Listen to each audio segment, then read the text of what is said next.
Ito yung cart na nagtitinda ng napakamurang seafood na luto na. Dahil alam nyo ba guys, halagang 15 pesos ay pwede na kayo makabili ng isang tempura at 50 pesos naman para sa isang cup ng crablets nila dito. At 50 pesos rin sa napakalaking okay nila rito. Dito nga lang yan sa tempura sa Quiapo, Manila. Ay ma'am, magandang tanghali. Ano pong name natin?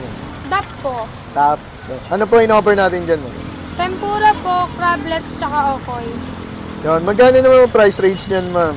Sa tempura po, 15 isa. May promo din po 7 pieces, 100. Sa crablets naman po, 50. Isang cup na po siya, bali po isang ganito.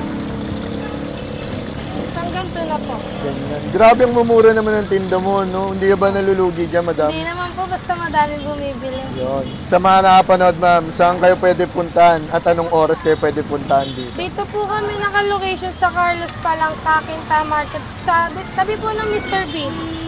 Tapos po, mga alas 2 po nagbubukas na kape kami hanggang sa maubos. Araw-araw naman po yan, madam. Opo.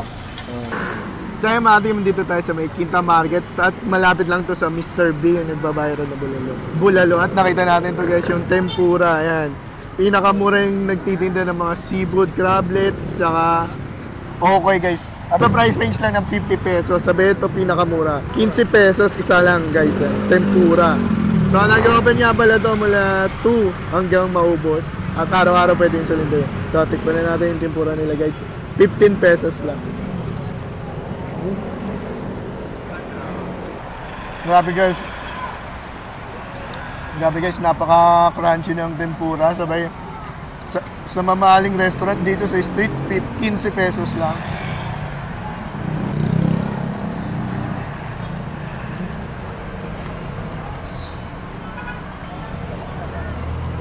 So guys, kung naghanap yung gantong seafood na mura lang, dayon nyo na dito guys yung tempura sa may Quinta Market lang malapit sa Mr. B. Sulit 15 pesos lang. So yun lang, paalam.